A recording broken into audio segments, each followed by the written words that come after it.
Hello, what's up? So this is the random Android tips lang po tayo, okay? Basic lang po ito, mga random lang to, halo-halo ng mga Android tips. Baka hindi nyo pa alam itong mga features na to ng smartphone nyo na pwede palang gawin. Baka lang naman. Recently, may bagong feature si Messenger, ang pin message. Yes, so as you can see, may nakapin na ito. Itong nasa pinakataas ng group message ko is nakapin po yan. Ibig sabihin, kahit na dumating na maraming messages, lagi siyang nasa taas. Okay? Alam nyo ba na pwedeng gawin yan hanggang 3 chats. Okay, so una ito, what if gusto ko rin itong gawing, ipipin ko rin siya. Click nyo lang po itong pin.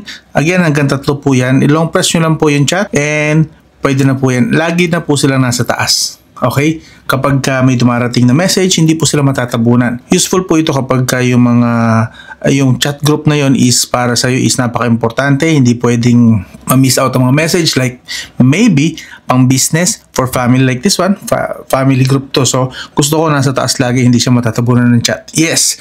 I don't know kung 1 to 2 weeks na yata ito or 3 weeks ng feature ni Messenger, pero alam ko recent lang din ito. Okay? So yun, ang tawag dyan is again pin message sa Messenger. So nice lang na feature. Okay? So may dumating na message na mo, hindi siya, kahit andito yung bagong message, hindi ko naman binubuksan pa, dapat nandun siya sa taas, di ba? So it's not.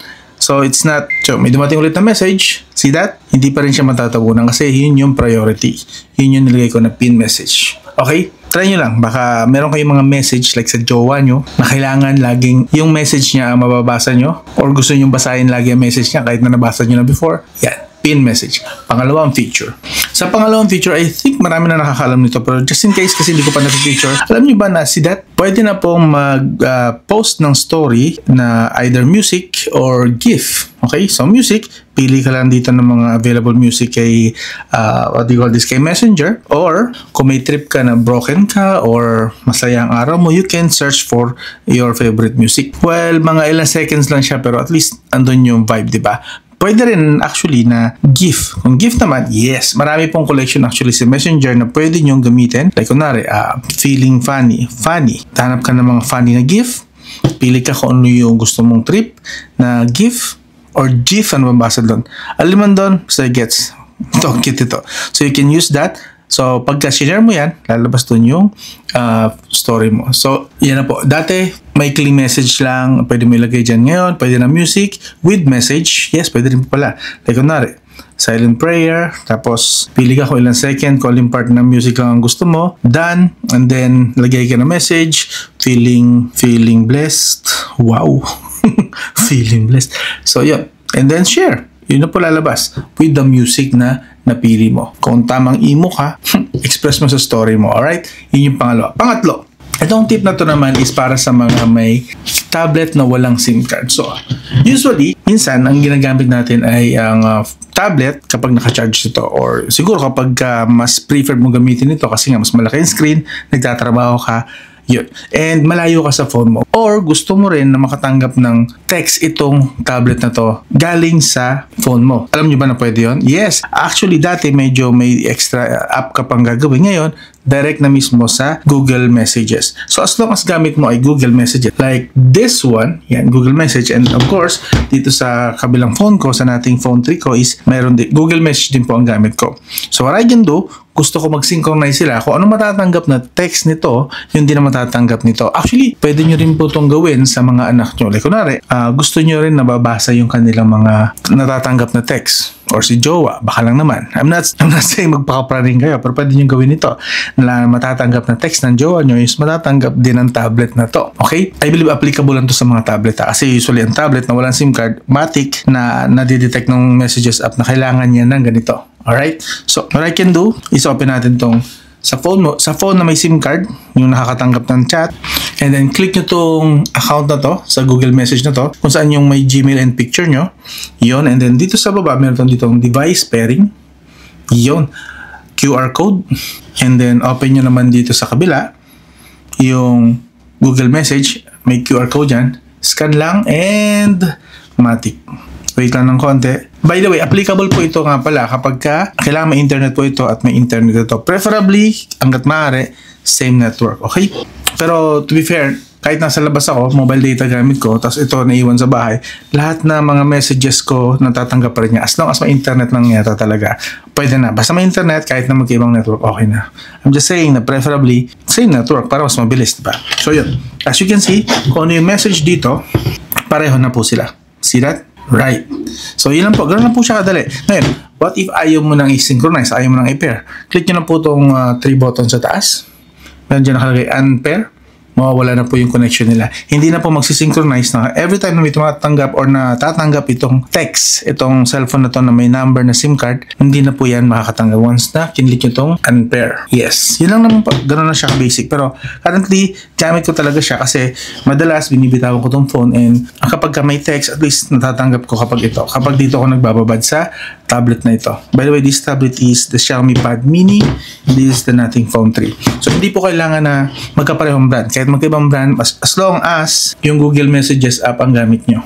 Alright? Next na tip. Ito para sa mga Spotify user na gusto nang lumipat sa YouTube Music. Yes, alam nyo ba na lately ang daming nangyaring issue kay Spotify. Parang every 2 to 3 months nagtataas sila ng pricing. Isa yon sa pinaka-inayawan ko. Pangalawa, ang lakas na nila sa battery for some reason. Pag yun ang gamit ko, ang bilis po bumaba ng battery ko. So, I've been 3 years ng user ng Spotify Premium. And at the same time din po kasi gamit ko rin ang YouTube Premium. So, that means, sa akin lang naman po ito So, kung same tayo ng case, scenario, kung naka-YouTube Premium kayo, malamang yung YouTube Music nyo is premium din. So, that means wala ding ads yun. So, ang pinaka-the best yan, sa akin para sa akin lang naman, pwedeng skip nyo na to kung hindi naman kayo gumagamit ng premium na Spotify and YouTube Premium. This one kasi gusto ko nang alisin ang Spotify sa monthly bills ko and ayoko na rin gumamit ng Spotify. Kaso nga lang, problema ko, 4,000 na playlist ko nandito sa Spotify. Ang dami ko nang nailagay dito. Ang dami ko nang nasave. Kasi nga, 3 years na 3 years ko na itong gamit as premium user. Now, gusto ko siyang i-transfer na sa YouTube Music lahat. Nung couple of months ago, tinry ko to, wala itong feature na to. And for some reason, I don't know, maybe law of attraction. Ngayon, meron ng feature ngayon sa YouTube Music na pwede nang i-transfer yung library mo papunta sa YouTube Music. Paano? Ito po. Punta kayo sa YouTube Music app.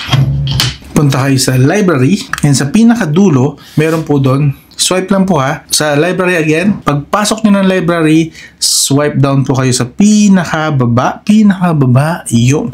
Doon makikita nyo po yung transfer playlist from other apps. So kung gusto nyo na maglipatan sa YouTube Music, premium, walang ads, wala lahat, as kompleto lahat, solid, dito na kayo sa YouTube Music. Recommended ko rin actually kasi mas friendly siya sa battery, mas optimized ang YouTube Music kaysa Spotify.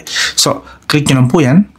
And pwede kayong pumili ng mga playlist. Actually, hindi lang Spotify. As you can see, Spotify isa sa mga list. Pero kung gusto nyo yung complete list nila, ayan po, yung mga supported nila na pwede nyo pag-transferan ng playlist nyo to YouTube Music. Ang service na gamit nila is itong Tune My Music. Yan. Anyway, partner na yata sila ngayon ni YouTube, so that is why available na itong feature na ito. So yun.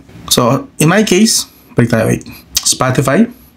So what I should do is login ko lang yung Spotify ko. Siyempre gamit ko yung Gmail, and then lalabas yung library ko sa Spotify, dito sa Spotify natin. Ito yung list.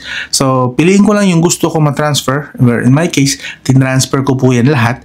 Once na na-checkan mo na yung mga gusto mo, naka-check na lahat yan. Once na sure ka na ng mga gusto mong ma-transfer sa YouTube Music, click nyo lang po itong transfer to YouTube Music. Okay? So, depende po ang tagal niya. Makikita nyo sa video.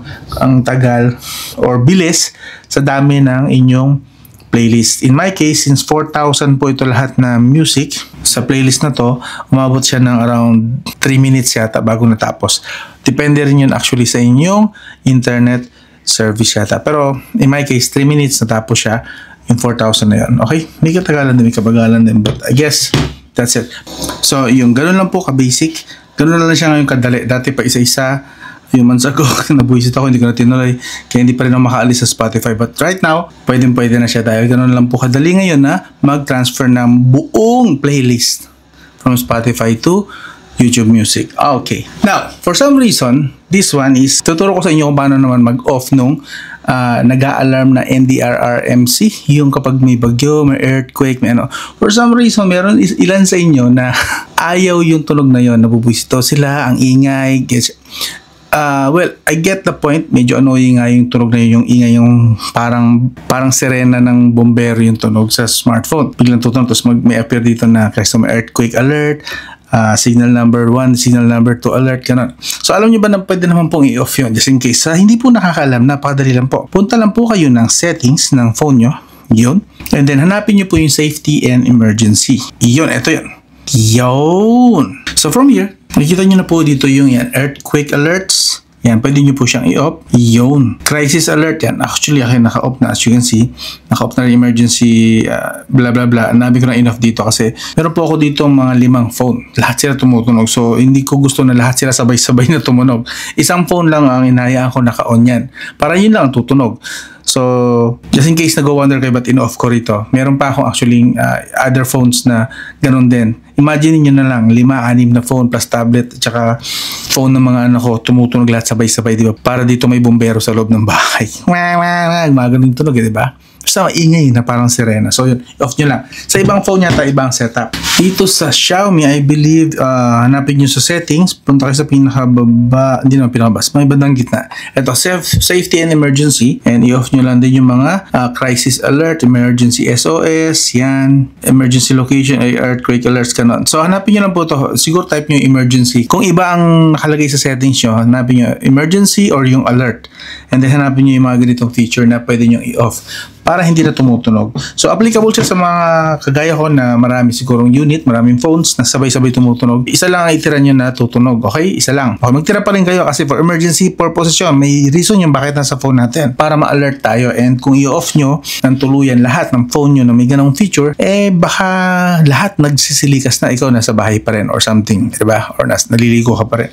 So, maganda meron pa kayong ititirang isa. Ngayon, kung isa lang yung phone nyo at na-anoy talaga kayo or nabubuisit kayo sa tunog na yun, meron tayong off. Pero I wouldn't recommend. Hindi ko talaga i-recommend na i-off nyo yan. Ganda pa rin na aware tayo sa surroundings natin kapag kami kanyang mga emergency alerts. Alright? So yun. Ito naman last na tip. Alam nyo ba na may bagong feature ngayon sa YouTube na parang kagaya sa TikTok? Ano yun? Well, sa mga content creator, kapwa ako content creator, sa inyong channel, alam nyo ba, supported lang to sa YouTube app mismo. Hindi siya supported dito sa YouTube Studio eh. So, dito sa YouTube app, punta lang kayo sa mismong channel nyo. Yes. And then, open kayo ng isang video. Any video. Kahit saan video nyo po, basta kayo mismo nag-upload, pwede po kayong mag-reply kagaya sa TikTok ng video sa isang comment. Bawat comment, pwede na kayo mag-reply. Yung mga comment ng mga followers nyo, viewers nyo, pwede nyo na po siyang replyan. Paano? Ganito. Like, kunwari lang. Ito, punta tayo dito sa isang video na to. From here, punta tayo sa comment section. Pag tinignan nyo yung comment section, like, kunwari, ito, magre-reply tayo dito sa comment na to, na ito pang office task, tapos retro game yan. Reply tayo. Mapapansin nyo, merong camera icon dito sa gilid. Pag pinindot nyo po yan, makukuha yung comment na yan, ayun, no? See that? And then you can record yourself. Okay? So, pwedeng yung camera, pwedeng yung kontrolin, nakaharap doon or nakaharap sa inyo. Selfie. Yung nasa sa inyo po yan. Tapos merong ilang seconds and kayo nang bahala kung paano nyo gustong i-address yung reply nyo sa mga comments ng mga viewers nyo or subscribers nyo. Meron na pong ganong feature. Or, kung may nakahanda kang video, you can use that instead. Recorded ng video, doon mo siya i-reply. O, di ba? Bagong feature. I'm sure maraming makikinabang dito ng mga content creator and mga na gusto nila na yung mga questions nila is matanong ng mas malinaw, sasagutin mismo ng directly ng kanilang mga favorite content creators. Meron na pong features kagaya sa TikTok. See that? Pwede na kagaya sa TikTok. Alright? Yun lang. Yun lang po. Pwede nyong i-explore yan ngayon sa inyo kung may mga YouTube channel kayo at meron kayong mga uploads doon at mga comments na gusto nyo replyan ng video, audio, or pictures. Depende yan sa inyo. Alright? So, yun lang. So, yun ang 6 na random Android tips. I hope naging useful siya or kahit sana isa man lang dyan, dalawa, makatulong sa inyo. Baka hindi nyo pa alam, ngayon nyo lang nalaman. Kung ganun man, please consider subscribing, sharing, or liking. Kahit like na lang, kung ayaw nyo talaga mag-subscribe or share. Pwede naman din yan mag-like. Pero kung gusto nyo ng mga ganitong content about tech, halo-halo, pero about tech pa rin lahat, about smartphone, sana consider nyo pa rin mag-subscribe. Iyo. Andyan yung subscribe button sa baba. And if ever man, kung meron kayong mga gustong idagdag or tingin nyo random Android tips na magiging useful para sa mga kapwa natin na mga dito sa tech community natin, iwan nyo lang sa comment section. Tignan natin kung goods yan, useful, or baka hindi ko pa pala alam yan. Alright? So hanggang doon lang. Again, this is Rain Manguera. That one, I'll talk to you again soon. Di ka na maguguluhan bro, basta smartphone kami ang bahala. Kahit budget o flat